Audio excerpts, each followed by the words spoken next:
안녕하세요. 저는 40대 중반의 평범한 가정주부예요. 저는 얼마 전 하늘이 무너질 정도로 엄청난 일을 겪었습니다. 너무나 사랑했던 남편을 저 세상으로 떠나보낸 일이죠. 둘 사이의 아이는 없었지만 서로 아껴주고 의지하면서 행복한 나날을 보내던 우리 부부는 하루아침에 이승과 저승으로 헤어져 다시는 만날 수 없게 되어버렸습니다. 평소 아픈 곳 없이 건강했던 남편은 평소와 다름없이 출근한다며 집을 나섰다가 교통사고를 당했습니다. 남편의 갑작스러운 죽음을 받아들이기 힘들었던 저는 심장을 칼로 도려내는 것처럼 고통스러웠어요. 차라리 남편을 만나러 천국으로 가고 싶다는 생각에 위험한 상상을 하기도 했지만 결국 남편을 따라 저 세상으로 갈 수는 없었어요. 왜냐면 복수를 해야 했거든요. 그리고 복수의 대상은 바로 남편의 어머니와 누나, 저의 시어머니와 시누이예요. 갑작스레 세상을 떠난 남편이 천국에서 편히 쉴 수 있도록 시댁 식구들과 맞서 싸워야 하는 저의 기막힌 사연 들어보실래요? 결혼 전 저는 큰 회사들이 밀접해 있는 중심지에서 작은 꽃집을 운영하고 있었어요. 그리고 남편은 저의 단골 손님 중 하나였지요. 사람들은 기쁜 일이 있을 때 주로 꽃을 선물하잖아요. 그래서 그런지 꽃집을 찾아오는 사람들은 대부분 기분 좋은 표정으로 들어와서 꽃을 한아름 사고 행복한 표정으로 가게를 나서곤 했어요. 그런데 이 남자 한 달에 한두 번 정도 들러 꽃을 사가는 이 남자는 늘 우울하고 슬퍼 보였어요. 이상하게 신경이 쓰이더라고요. 왜 그런지 자꾸만 기다려지고요. 어서 오세요. 어머, 오랜만에 오셨네요. 꽃다발 하나만 만들어주세요. 항상 만들어주시는 그 사이즈로요. 꽃은 아무거나 싱싱한 걸로. 오늘은 장미가 싱싱해요. 빨간 장미 괜찮으세요? 빨간색? 괜찮을까? 네, 괜찮을 거예요. 그렇게 해주세요. 네, 알겠습니다. 저는 서둘러 꽃을 꺼내서 다듬기 시작했어요. 남자는 오늘도 왠지 모르게 슬퍼 보였어요. 깊은 상처를 내면에 품고 있는 사람 같았지요. 그날따라 무슨 용기가 생긴 건지 저도 모르게 쓸데없는 말이 불쑥 튀어나왔어요. 여자친구분이 꽃을 좋아하시나 봐요. 네? 한 달에 2번 정도는 꽃다발 꼭 사가시잖아요. 여자친구 줄 거 아닌가요? 아닌데요. 그럼 누구, 어머니? 사실은 아버지 묘소에 가져다 드리려는 거예요. 아버지가 생전에 꽃을 좋아하셨거든요. 어머, 멋대로 생각해서 죄송해요. 가슴 아픈 사연이 있으신 줄도 모르고. 괜찮아요. 사실 돌아가신 지는 10년도 넘었어요. 근데 제가 뭔가 고민이 있거나 마음이 허전하면 아버지를 찾아가서 하소연을 하거든요.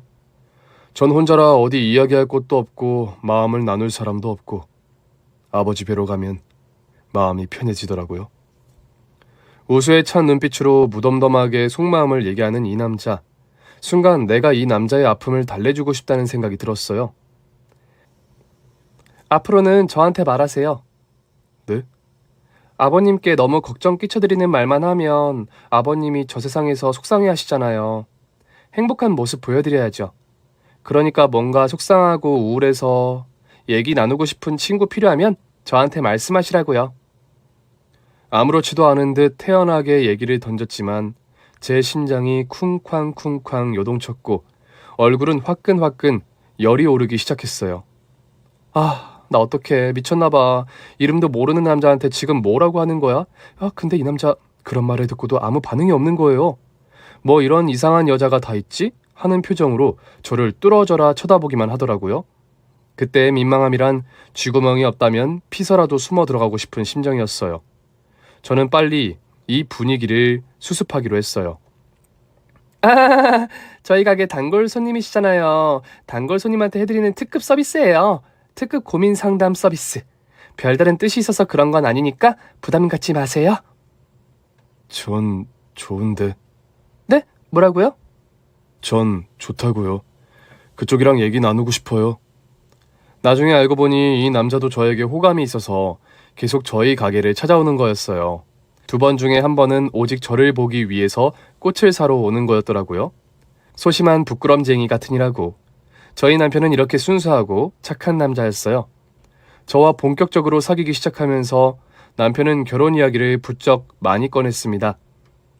나는 가족 없이 혼자 오래 살아온 사람이라서 빨리 내 가정을 꾸리고 싶어. 자기야, 우리 빨리 결혼하자, 응? 자기랑 헤어져서 아무도 없는 빈집에 들어가는 거 너무 쓸쓸해. 덩그러니 나 혼자 있으니까 많이 외로워. 자기가 내 옆에 있어줘야 돼. 근데 나 꽃집 오픈하느라 모아둔 돈이 하나도 없어. 부모님께 결혼한다고 손 벌릴 수도 없고. 결혼은 당당히 내 힘으로 하고 싶단 말이야. 요즘 매출이 오르고 있으니까 조금 기다려줘. 돈 좀 더 벌어서 결혼하자, 우리. 내가 벌 만큼 버는데 자기가 왜 그런 걱정을 해? 내 여자 부족하지 않게 먹고 쓸 만큼은 벌어다 줄 수 있어, 나. 돈 걱정은 하지 말고 나랑 결혼해줘. 하루라도 빨리 같이 있고 싶어. 남편이 이렇게까지 적극적으로 나오는데 자꾸만 거절하기가 미안했어요. 저도 남편을 깊이 사랑했고 이제는 연인이 아닌 부부로 함께하고 싶다는 생각이 간절했거든요. 그래서 우리는 결혼을 서두르기로 했습니다. 예식장은 물론 살집이며 가구며 가전제품까지 남편과 저는 단 한 번의 의견 충돌도 없이 순풍에 돛단 듯 결혼 준비를 진행시켰어요. 남들은 결혼 준비하면서 많이 싸운다고 하던데 저희는 어찌나 마음이 잘 통하는지 이런 게 바로 천생연분이구나 싶더라고요. 그러던 어느 날 남편이 몹시 곤란한 표정으로 할 말이 있다며 저를 불러냈어요. 왜? 무슨 일인데 그래? 나 사실 자기에게 말하지 못한 게 하나 있어. 뭔데? 뭔데 그래? 자기가 화내고 나한테 실망할까봐 도저히 입이 안 떨어진다. 난 어떤 얘기를 들어도 자기한테 화내거나 실망하지 않을 거야. 약속해. 그러니까 걱정하지 말고 얘기해봐. 사실은 나 어머니랑 누나가 있어. 저는 뒤통수를 한 대 맞은 듯 정신이 아득해졌어요. 뭐? 혈혈단신 고아 남편인 줄 알았는데 갑자기 시어머니와 시누이가 등장한다고? 어려서 아버지 돌아가시고 10년이 넘는 세월을 혼자 생활했다고 해서 당연히 다른 가족은 없는 줄 알았는데 남편의 갑작스러운 고백에 저는 혼란에 빠졌어요. 사실은 가족 간의 사이가 안 좋아서 어머니랑 누나랑은 거의 의절한 상태야. 아버지 돌아가시고 15년간 정말 단 한 번도 연락조차 없이 남남으로 살았어. 남편의 얘기를 들으니 또다시 가슴 한쪽이 아려웠어요. 이 남자 왜 이렇게 짠한 사연이 많은 거죠? 아니 어쩌다가. 아버지랑 어머니가 별거 중이셨었거든. 어머니는 누나만 데리고 나가서 따로 살고 계셨어. 두 분이 이혼 준비 중이었는데 아버지가 갑자기 돌아가셔서 그만. 저는 아무 말 없이 남편을 꼭 안아줬어요. 자신을 떠나버린 어머니, 갑자기 하늘나라로 가신 아버지. 그동안 얼마나 힘이 들었을까요? 이제까지도 없이 살아왔으니 결혼 소식도 그냥 알리지 않으려고 했는데 어떻게 아시고 어머니 쪽에서 먼저 연락이 왔어. 미안해. 갑자기 시어머니가 생겼다고 하니 당황스럽지? 아니야. 아주 잘 됐어. 당연히 어머님께 알려야지. 자기 낳아주신 분인데. 앞으로 어머님이랑 형님이랑도 왕래하면서 살자. 가족은 많을수록 행복한 거야. 내가 어머님이랑 형님한테 더 잘할게. 그렇게 해서 우리는 양가 가족들의 축복을 받으며 무사히 결혼식을 치렀어요. 근데 저희 엄마가 시어머니에 대해서 좋지 않은 말씀을 하시더라고요. 평소에도 남들 뒷얘기 같은 건 절대 안 하시는 분인데 시어머니에 대해서 나쁘게 말씀하시니 뭔가 기분이 찜찜했죠. 너희 시어머니 보통은 넘어. 정신 똑바로 차리고 웬만하면 가까이 하지 마. 최대한 거리 두고 신혼집에도 자꾸 불러들이고 그러지 말고. 엄마, 그런 소리 하지 마요. 김서방 이제껏 엄마 사랑 못 받고 외롭게 자라온 사람이야. 천륜을 끊어낼 수 있어? 엄마랑 아들 사이 갈라놓으면 못 써. 그리고 우리 시어머니 스타일이 조금 세 보이기는 해도 속은 안 그래. 그동안 김서방한테 잘못한 게 많아서 이제는 정말 좋은 엄마 되고 싶다고 눈물도 보이시고 그랬다고. 아, 저때 엄마 말씀을 들었어야 했는데 저는 행복한 신혼에 단꿈에 젖어 온 세상이 아름답기만 보였나 봐요. 갑자기 생긴 시어머니도 시누이도 외로운 남편을 달래주러 온 것 같아 그저 고맙기만 했어요. 그래서 시댁 식구들에게 더 잘하려고 노력했는데 그게 불행의 시작이 될 줄은 몰랐죠. 여보세요? 네, 어머님 잘 지내셨어요? 너는 주말마다 와서 같이 저녁 먹자고 그랬는데 2주 연속으로 오지도 않고 뭐 하는 애니? 그래놓고 말로만 잘 지내셨어요 하면 끝이냐? 그건 오빠가 요즘 주말마다 출근해서 오빠가 어머님께 직접 말씀드린다고 했는데 못 들으셨어요? 걔가 시시콜콜 그런 얘기 하는 애냐? 그리고 네 남편이 안 간다 그래도 잘 꼬드겨서 데리고 와야지. 오빠 안 간다고 얼씨구나 하고 너까지 나자빠져 있니? 죄송해요. 이번 주말에는 꼭 갈게요.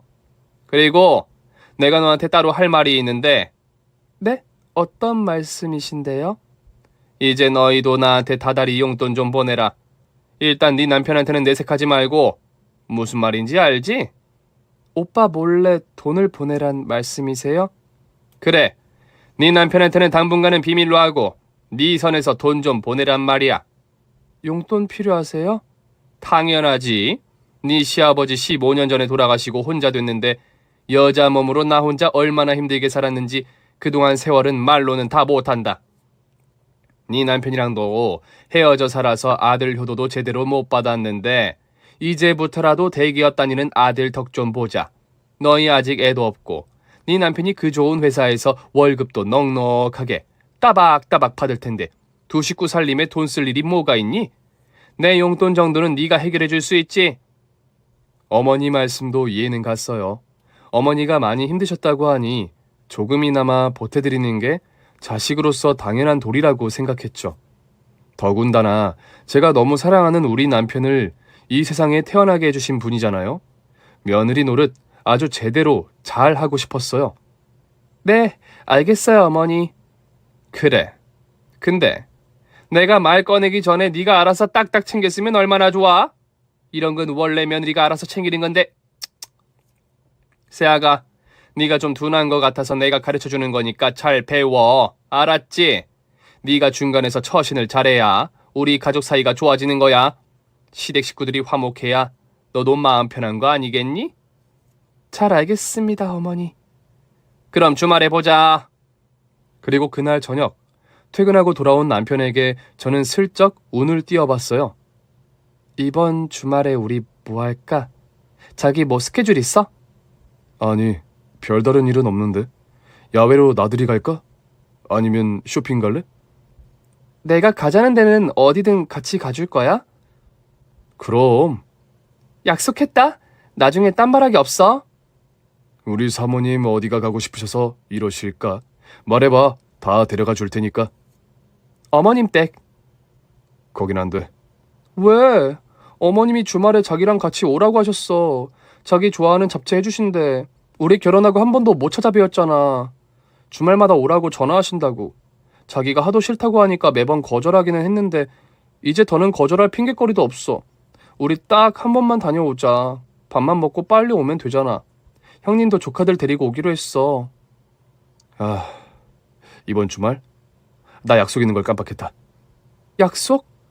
그래, 이번 주말이 17일이지. 나 동기 모임이야. 못 가. 아무래도 거짓말 같은데 남편은 은근슬쩍 자리를 피해버렸어요.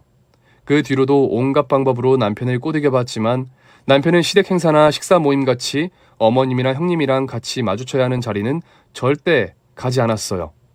별의별 핑계를 다 대면서 빠져나가더라고요.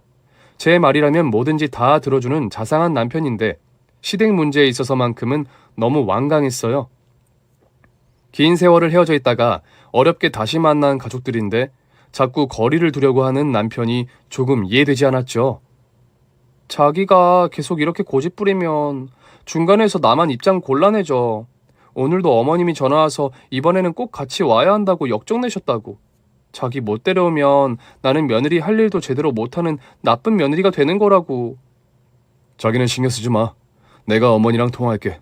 앞으로 어머니가 또 뭐라고 해도 내가 안 가겠다 한다고 내 핑계 대. 그러지 말고 어머니랑 잘 지내보자. 화목한 가정 만들고 싶다면서. 어머니도 자기가 얼마나 보고 싶으면 그러시겠어. 어머니가 그래? 나 보고 싶다고? 아니, 직접 말씀은 안 했지만 보고 싶으니까 자꾸 오라고 하시는 거겠지 뭐. 아무튼 나는 안 가. 자기도 어머니랑 너무 가까이 지낼 필요 없어. 잘하려고 애쓰지도 말고. 아유. 남편은 이렇게 시댁 식구들 얘기만 나오면 단칼에 잘라냈어요. 다른 여자들은 시월드에 가기 싫어서 남편이랑 부부싸움도 많이 한다던데 저는 오히려 제가 시월드에 가자고 남편을 졸라 대한다니 이게 무슨 일인가요? 그런데 이런 제 사정을 아는지 모르는지 시댁에서는 자꾸만 도를 넘는 무리한 요구를 해와서 중간에서 제 입장이 정말 난처할 때가 많았어요. 한 번은 신우이에게 전화가 와서 통화를 했는데 남편이 귀를 쫑긋 세우고 다 듣고 있었나 봐요. 네? 네. 월요일에요? 그날 별일 없기는 한데. 알겠어요, 형님. 제가 가서 해드릴게요. 네. 들어가세요. 설마 누나 전화야? 왜? 무슨 일인데? 형님이 다음 주에 집에 와서 반찬 좀 해줄 수 없냐고 하셔서. 뭐? 자기가 무슨 그 집 도우미 아줌마야? 반찬을 왜 해다 바쳐? 지난번에 한 번 해서 보내드렸는데 맛있었나 봐. 절대 해주지 마. 알았어? 당신 내 말 안 듣고 가서 반찬하면 나 진짜 화낼 거야.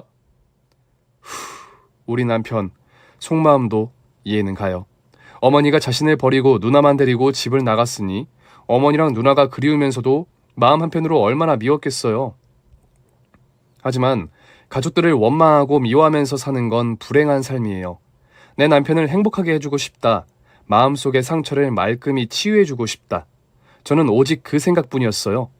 남편과 시댁 식구들과의 관계가 회복되어야만 남편의 응어리진 마음이 풀리고 상처가 아물 것 같았죠. 남편의 행복을 위해 아내인 제가 나서야만 했어요. 그래서 저는 고민 끝에 큰맘 먹고 회사에 있는 남편에게 전화를 걸었죠. 자기 바빠? 아니야, 괜찮아. 왜? 무슨 일 있어? 아니, 나 자기 회사 앞에 있는 그 한식 레스토랑 생각나서. 우리 자기 갈비찜 먹고 싶구나? 오늘 저녁 때 시간 돼? 그래, 일찍 정리하고 나갈게. 7시까지 회사 앞으로 와. 저녁 시간에 사람 많을지도 모르니까 내가 먼저 가서 자리 잡고 있을게. 오케이, 이따 봐요. 작전 성공. 저는 예쁘게 차려입고 약속 장소로 갔어요. 그리고 약속 시간 딱 맞춰 들어오는 남편을 발견하고 반갑게 손을 흔들었어요.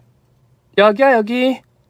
남편 역시 저를 발견하고 얼굴에 환한 미소를 띠며 저에게로 걸어오다가 이내 얼굴이 굳어졌어요.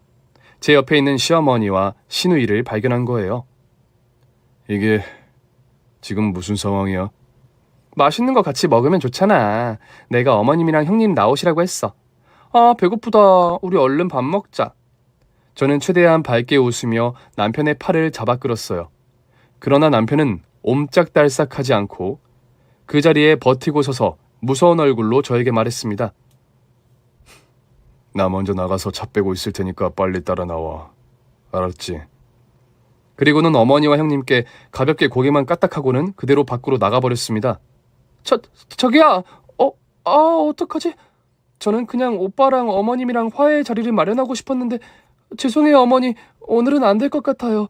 오빠가 화가 많이 났나 봐요. 제가 다시 연락드릴게요. 너는 남편 하나 제대로 구워 삶지를 못하고 이게 무슨 꼴이니? 죄송합니다, 어머니.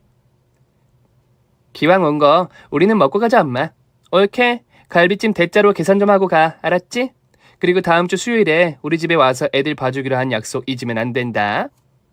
저는 재빨리 계산하고 시누이의 말에 건성으로 대답하고는 레스토랑을 빠져나왔어요. 돌아오는 차 안은 무거운 침묵만이 흘렀습니다.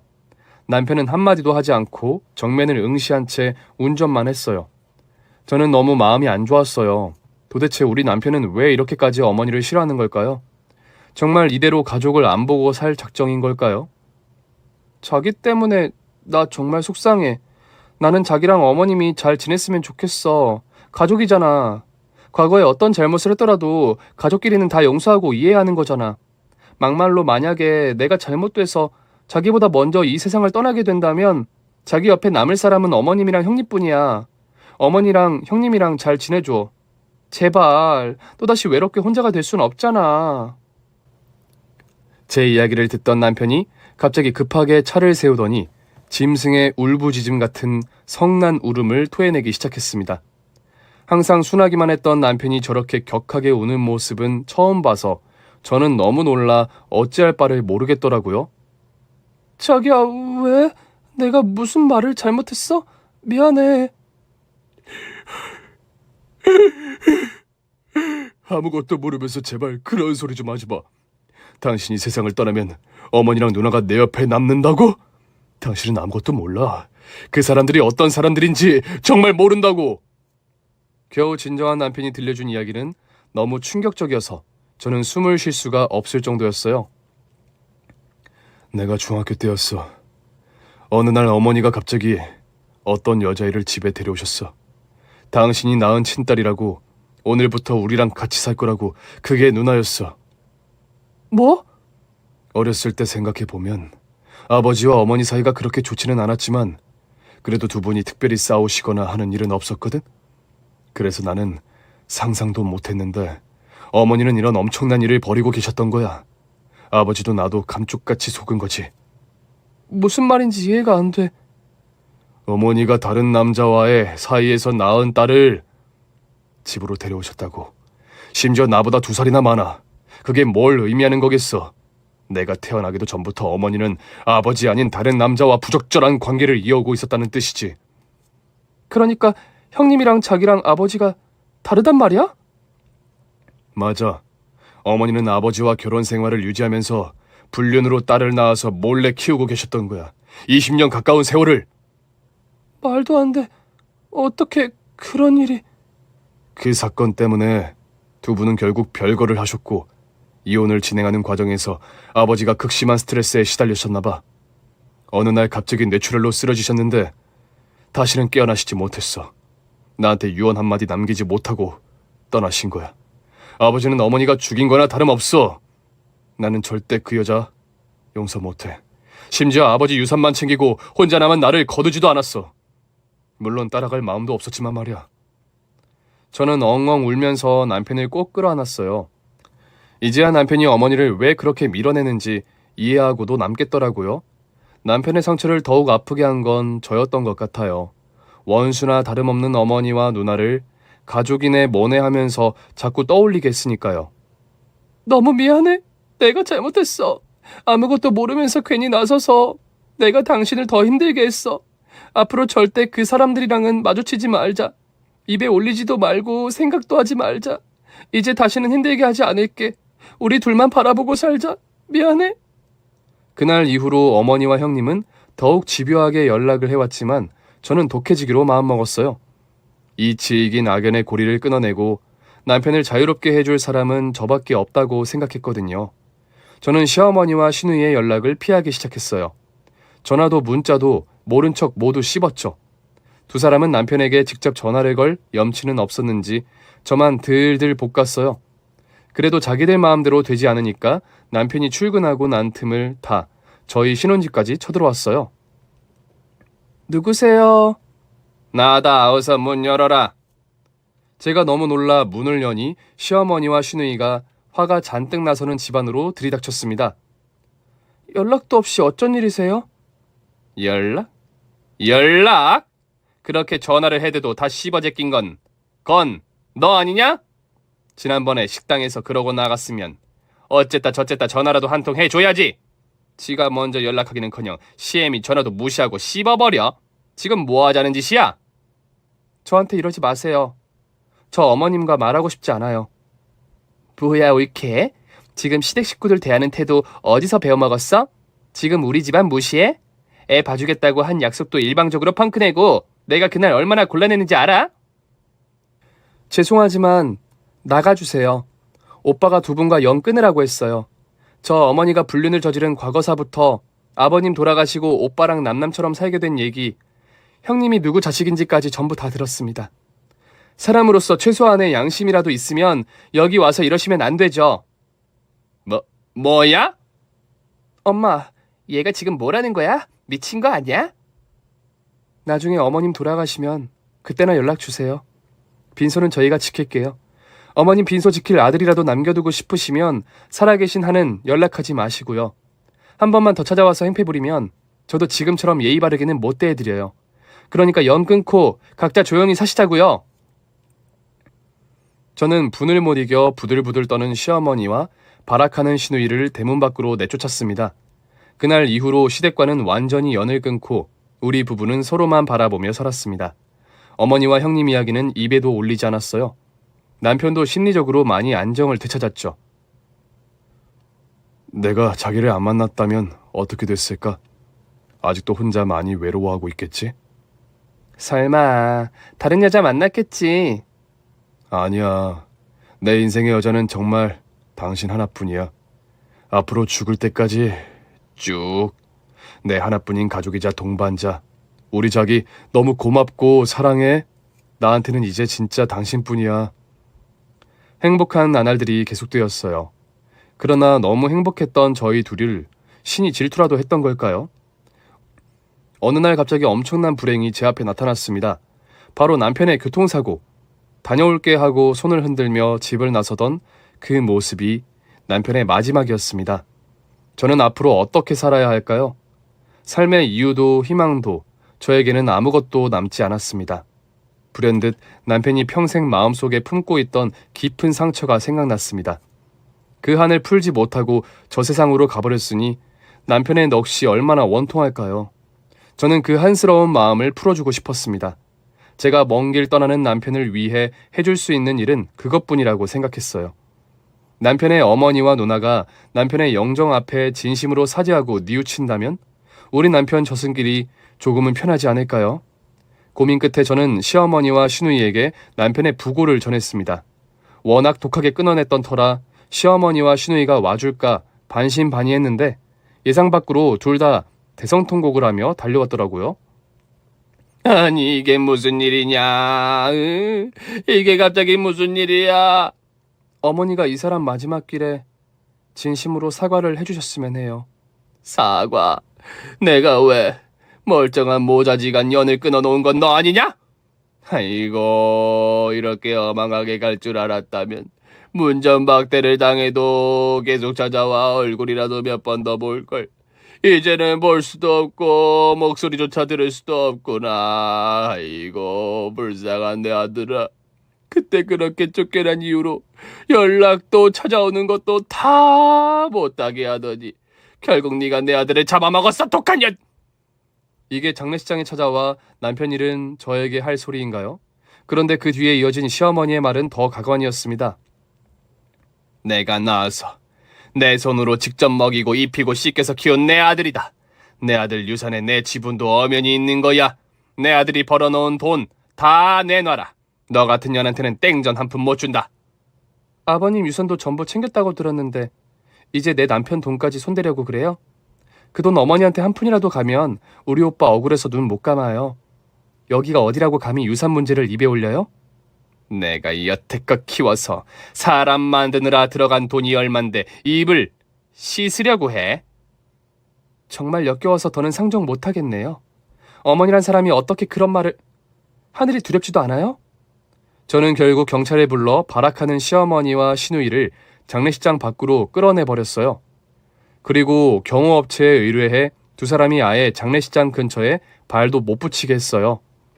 남편 마지막 가는 길에 단 한 번이라도 진심으로 뉘우치고 사죄하기를 바랐는데 장례식장에서 유산 운운하는 시어머니와 시누이에게 치가 떨렸어요. 그렇게 슬픔과 분노 속에서 장례식이 끝나고 저는 집으로 돌아왔어요. 남편이 입던 옷이며 책이며 남편의 모든 것이 집에 그대로 있는데 그 사람만 없었어요. 저는 이제 어떻게 살아야 할까요? 그토록 사랑했던 남편이 이제는 제 곁에 없다는 사실은 정말 받아들이기 힘들었지만 언제까지나 슬픔에 빠져 허우적대고 있을 수만은 없었어요. 정신을 차리고 남편이 저에게 남겨준 유산과 유품들을 하나하나 정리하기 시작했어요. 제가 씩씩하게 잘 살아야 남편이 하늘에서 기뻐할 것만 같았거든요.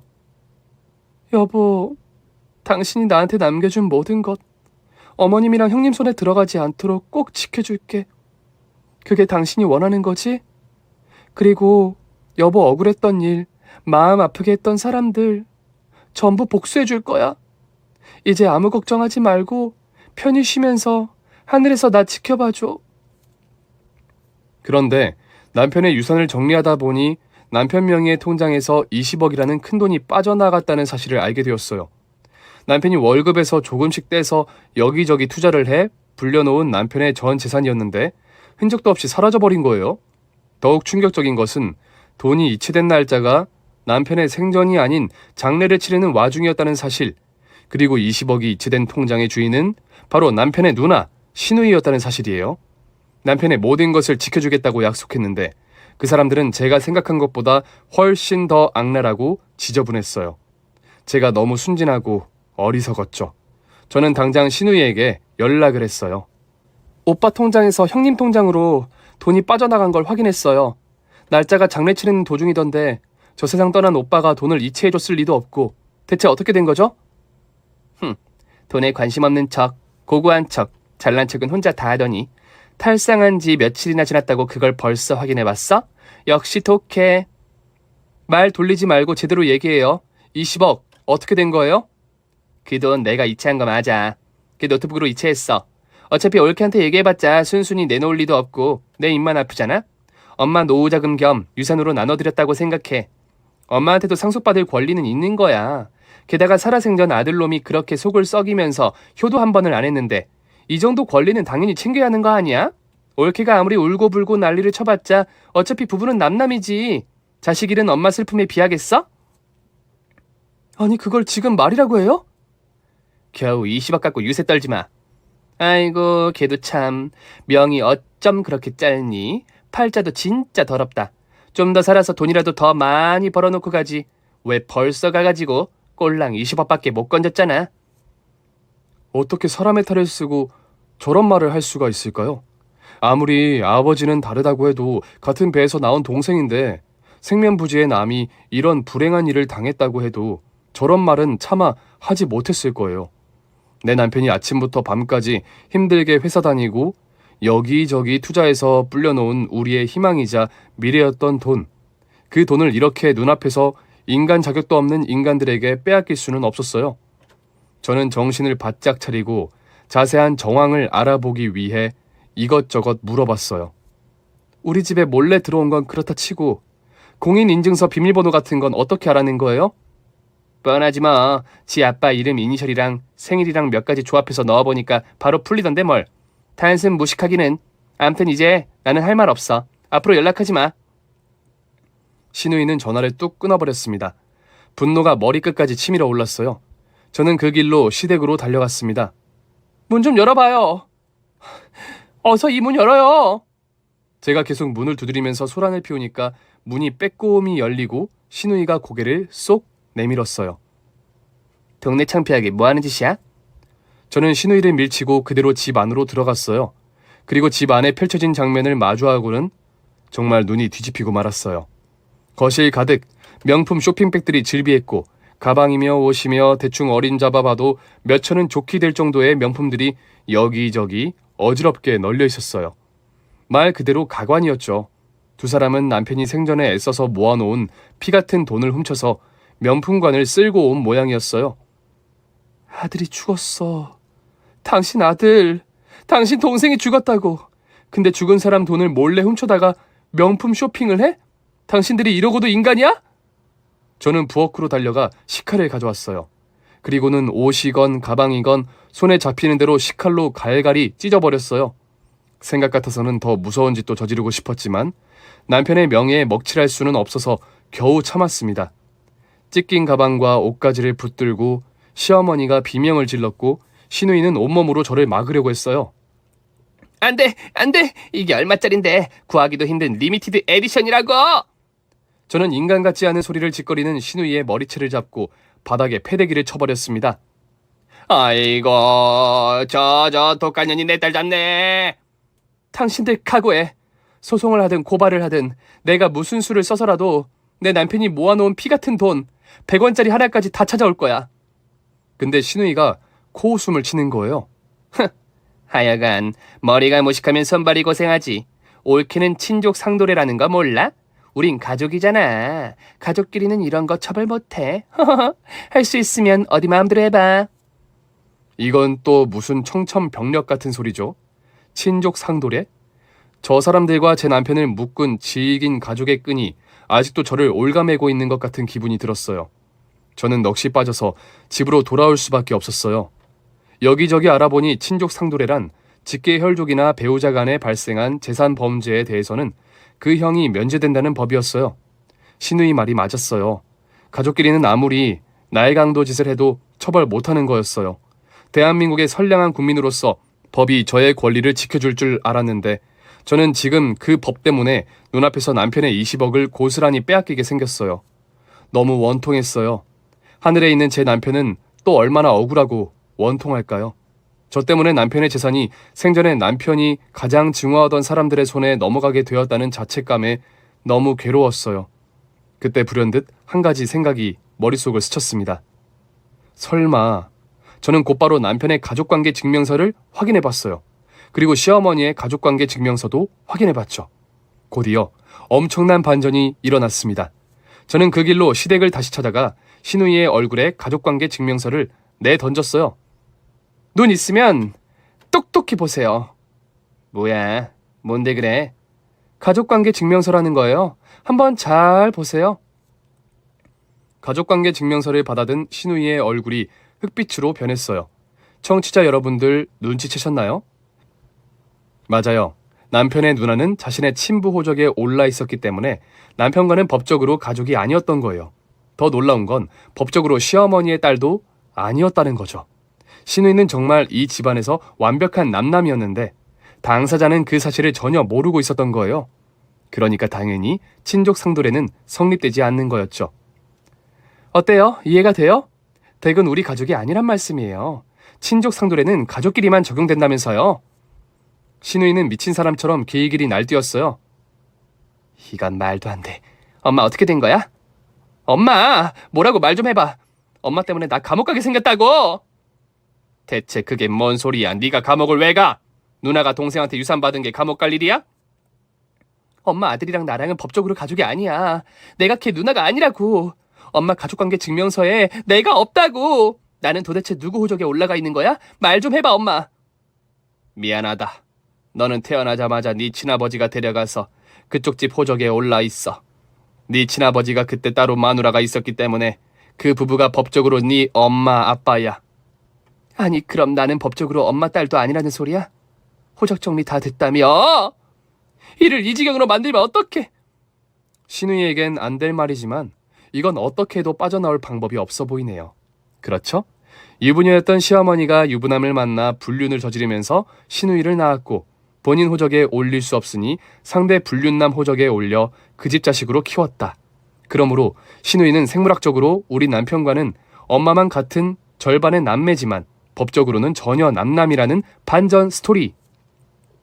그래서 본인 몰래 남편의 돈을 훔친 시누이에게는 친족 상도례가 적용되지 않는다. 이 얘기예요. 정말 때로는 현실이 영화나 드라마보다 훨씬 더 잔인하고 짜릿해요. 안 그런가요? 앞으로 벌어질 모든 일은 당신네가 좋아하는 법대로 처리할 테니까 경찰서에서 봐요. 저는 그날로 시누이를 절도죄로 신고했어요. 시어머니를 상대로 손해배상 청구까지 했고요. 저와 남편을 지키기 위해 저는 법적으로 할 수 있는 모든 조치를 다 취했습니다. 시어머니와 시누이는 법원으로 경찰서로 끌려다니면서 점점 사태의 심각성을 인식했어요. 훔쳐간 20억 토해내는 거로 끝날 사안이 아니었던 거죠.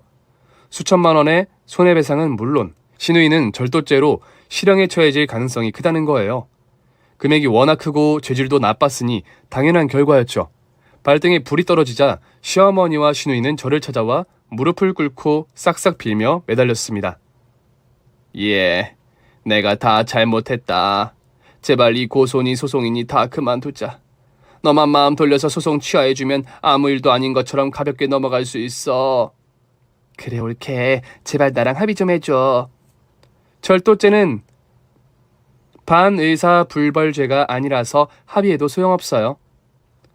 그래도 합의해주면 처벌 수위가 낮아질 수 있대. 난 절도한 금액이 너무 높아서 합의 안 해주면 정말 큰일 나. 나 감옥 가면 우리 애들은 어떡해? 옳게 제발. 자식 걱정을 그렇게 하시는 분이 그러게 왜 그런 무서운 짓을 저질러요? 저는 절대 합의 못해요. 반드시 죗값 치르셔야 할 거예요. 아주 혹독하게, 철저하게.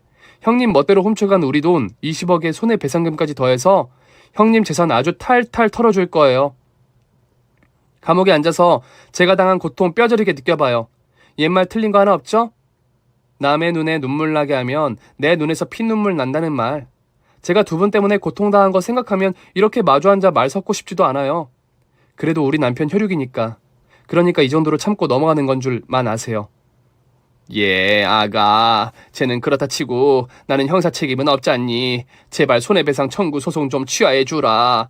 늙은 시애미 상대로 이렇게까지 해야겠니? 내가 10억은 돌려줄 테니까 우리 원만하게 합의하자. 내가 네 남편 낳아준 친엄마야. 그래도 네 남편 어렸을 때는 내가 아들이라고 사랑도 많이 주고 최고로만 키웠다. 네 남편이 하늘에서 자기 엄마가 이렇게 당하고 있는 걸 보면 얼마나 슬프겠니? 아니요. 오빠는 슬퍼하지 않을 거예요. 저한테 잘했다고 할 거예요. 뭐야? 너 진짜 끝장을 보자는 거야? 에이! 시어머니가 제 뺨을 때리려고 손을 뻗었지만 저는 당하지 않았어요. 저를 때리려는 시어머니의 손을 낚아챈 후 오히려 제가 시어머니의 뺨을 강하게 후려쳤어요. 시어머니는 그 자리에 주저앉고 말았어요. 아마 충격이 제법 컸겠죠. 왜 이렇게 미쳤어? 누굴 때려? 어머님이 먼저 절 공격하셨어요. 뭐? 너 오늘 진짜 죽어볼래? 형님이야말로 죽고 싶으세요? 형님은 어머니처럼 뺨 한 대로는 안 끝날 거예요.